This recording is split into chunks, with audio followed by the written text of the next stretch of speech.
Ashama harka fuudhee akkam jirtan hordoftoota chaanala kootii kan taatan marti keessanuu nagaa rabbii lafaaf iddoo jirtanitti isiniif haa ta'u. Ani obboleettiin keessan nagaa guutuu raafaa qaba. Nageenya na bukkee ture isin birallee haa jiraatu isiniin jechaati. Namoonni chaanala kana haaraa taatan subscribe, like gochuudhaan maatii keenyatti dabalama. Namoonni maatii koo turtan immoo hanga yoona yaadawwan garaagaraa na deeggaraa turtan galatoomaa galata guddaa na bira qabdu isiniin jechuu jaaladha. Tole deebi'ee dhufeen jira. Viidiyoo darbe irratti aariidhaan haasa'e waan an dubbadhe kamirrattuu jechuudha. Ofuma kooyyuu duuba deebi'ee ofuma daalee jira jechuudha akkamittiin akka dubbadhe. Haa ta'u malee dhimmichi dhimma zim nama jechisiisu sababa hin taaneef jechuudha. Har'allee waa'uma sanarratti dubbachuu waan hin barbaadeef deebi'ee dhufee isiniin jechuu kan obboloota koo. Maaliif dhimmi kun dhimma sa'aatii yookaan yeroo namaa kennuu miti jechuudha. Dhimma baay'ee ulfaataadha yookaas immoo nama kan birattuyyuu yoo fudhannee ilaalle waan baay'ee gadhee waan ta'eef wanta akkanaa immoo dafee battalatti biyya keenya keessaa yookaas hin badu taanan wanti jedhamu kun osoo of fagaatee hin babal'ati gabaabatti waan kan ofirraa hin deebisnu taanan sirriidha. Boru rakkina guddaatti nu geessuu danda'a. Nu bira darbee dhalootawwan duubaan dhufanitti gufuu ta'uu waan danda'uuf jechuudha. Maaliif kana jechuun dhalli ilmi namaa lafarraa badee jechuudha.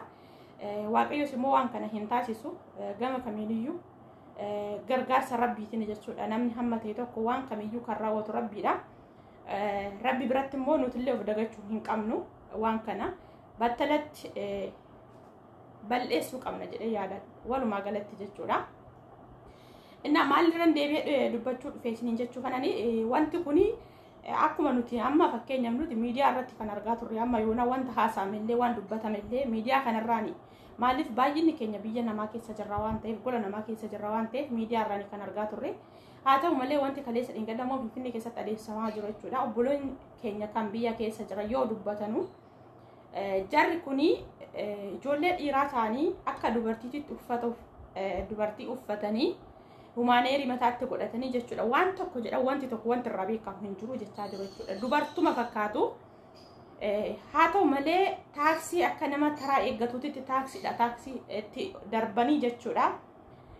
Qorichaan nama tuqu jedhan wanta ta'e baatanii deemuu qorichaan jedhan kan nama tuqu. Nama tuqanii kaanii gara isaaniitti jechuudha. Namni akka isaan duuka maraatu jechuudha. Kuni maraatuudha malee silas fayyaa miti. Innaa jarri kaleessa Finfinnee keessatti qabaman sun amma harka seeraa jala oolanii jiru jechuudha gaa jira. Kanaaf obboloota keenya nuti gaafa laallu qilleensa irraan dhufee nu bira hin ga'u jennee salphumatti waan salphaatti fudhannee jirra jechuudha. Garuu jarri kun qoricha qabanii qorichaan kan deeman jechuudha. Baay'isnee ofaa eegnu kanarra immoo namni nuti yaaddofnuuf obbolaawwan keenya haadha abbaa keenya warra biyya keessa jiranidha jechuudha. Maaliif nutillee amma ta'e tokko miidiyaa kanarraa odeeffannoowwan garaagaraa ni argina ni hubanna jechuudha. Keessattuu immoo namoonni baay'een hin beektu ijoollee baay'een jechuudha. Kun waan wadhos kinumti biyya keenya keessatti immoo darbee miidiyaa namni jajjabaan jechuudha. Darbeeti malee keessattuu namoonni baadiyyaa yookaan gaxarii irra jiraatan waa'ee miidiyaa dhimma isaa kana hin beekne jira jechuudha. Maaliif hojiif waan biizii ta'aniif akka keenya kana yerootti namni miidiyaa akkasitti silkii harkatti baatee toonii hordofu hin jiru jechuudha. TVdha sanarra darbee silkii harkatti baatanii akka keenya kana daqiiqatti silkiin akka kan buunetti kan itti silkii wajjin akka obboleessaa akka haadha akka abbaatitti wajjin oolu nuyi jechuudha walumaa galatti. Innaa isaan sana waaqayyo harka keessa nu haa qabatu rabbi isaan nu haa eegu jechuu jaaladha. Kana biratti nutillee jechuudha yerootti wanta ta'aa jiru kana gaafa agarru obboloonni keenya iddoo garaagaraatti hojiidhaaf barumsaaf iddoo garaagaraatti socho'uu danda'u waan ta'eef of eeggannoo gochuu qabanii ammuma argaa jirtan kana wanta kamiyyuu yoo jechuudha akka isaan of eeggannoo godhan nutillee wanta argine tokkorraa isaan hubachiisnee waan biyya keessa jirus ni agartanii amma sa'aatii kanatti gara kamiiniyyuu biyyi keenya yeroo kamiyyuu raftii argattee hin beektu. Wanti kun wantuma itti dhufnee hamma geenyedha jechuudha. Waaqayyo gama kamiiniyyuu nagaa haa buusu. Wanta seexana wal qabate kanas rabbiin biyya keenya keessaa haa balleessu jechuudha. Maal jechuu barbaade kana gabaabumatti of eeggannoo godha. Miidiyaa irraanis wanti kun dhufee nurra hin ga'u. Wanti kun akkasin ta'u nama hin beekne jala dhugaan isiniin jedhaan akka gooti jechuudha.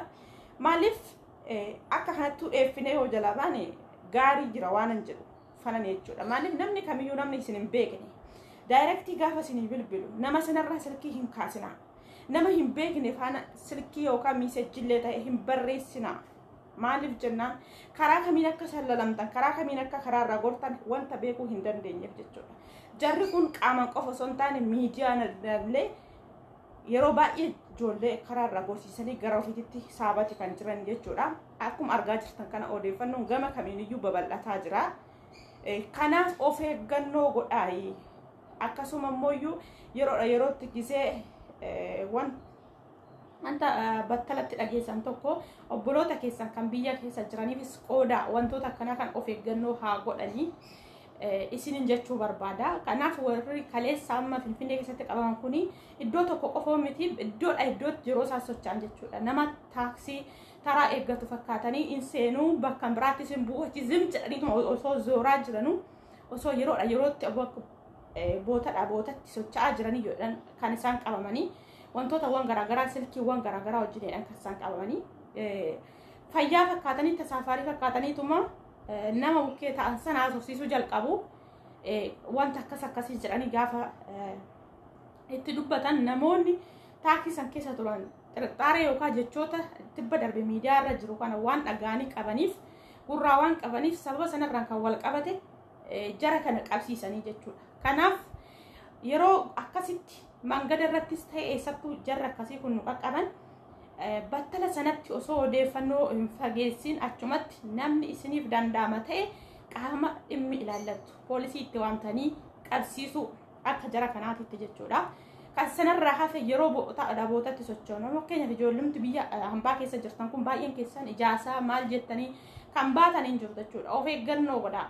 Maaliif sa'aatii kana keessa isaan akkamittiin kaayyoo keenya babal'ifannaadha hojiin isaanii isiniif gala waan ta'eef isaan karaa kamiinuu kallattii kamiiniyyuu iddoo kam tokko qofa miti kan jiraatan akkamittiin akka kaayyoo isaanii babal'ifatanidha kan isaan barbaadan waan ta'eef sa'aatii kana keessa immoo nuti of eeguu barbaachisa. Wicciitti illee baanee iddoo garaagaraa gaafa deemunillee keessattuu warri biyya hambaa jirtan yeroo baatan kana isinitti hafu. Maaliif kan dhufne hojiif waan ta'eef gola namaa keessa jirra waan ta'eef kaayyoon keenya hojiirra haa ta'uun isin jechuu barbaada. Kana keessa miidhaawwan garaagaraa namoonni hojii isaanii babal'isuuf yookaas kaayyoo isaanii galmaan ga'achuuf tattaafatan kuni namaaf hin tolanii karaa isaan ittiin karaa seexanaarra nama qaban hin beekamu jechuu fananii. Kanaaf of eeggannoo godhaa, of eeggannoo haa goonu.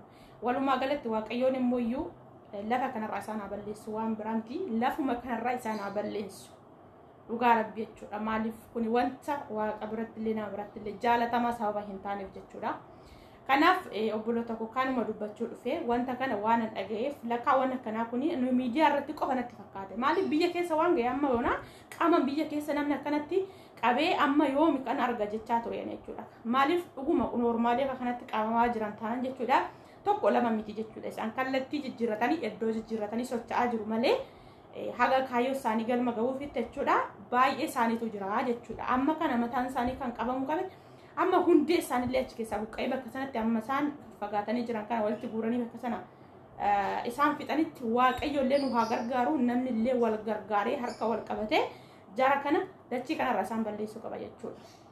Egaa obboloota koo kanan isin jechuu barbaada. Waaqayyo walumaa galatti biyya keenyatti illee nagaa buusee rabbiin biyya keenya nagaa taasisee nuti illee biyya namaa keessa gara biyya keenyatti biyya qabna hin boqanna jennee biyya nagahaatitti nama galuun haa taasisu isin jechuu barbaada. Maaliif jireenyi biyya ormaa kanuma ormaati.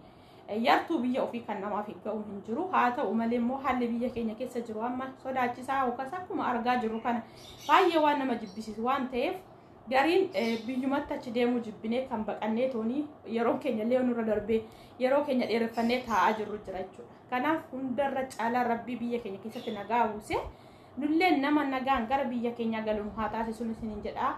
Kanaaf lafa jirtanitti waaqayyo isinaa eegu. Waaqa biratti immoo isinillee of eegaa of hin dagatinaa. Miidiyaawwan garaagaraanis ta'e qaamanis gizee alatti baatan of eegaa isin jechuu barbaada obboloota koo. Waaqayyo nu haa eegu. Hanga viidiyoo biraa walitti deebinutti turtii gaariin isin jedha. Nagaan naaf tura. Baay'een isin jaaladha. Baay'een isin kabaja. Yaada keessan koomentii jalatti naa barreessuu hin dagatinaa. Laayikii godhaa. Akkasaniin isin jedha obboloota koo. Turtii gaarii nagaan naaf tura.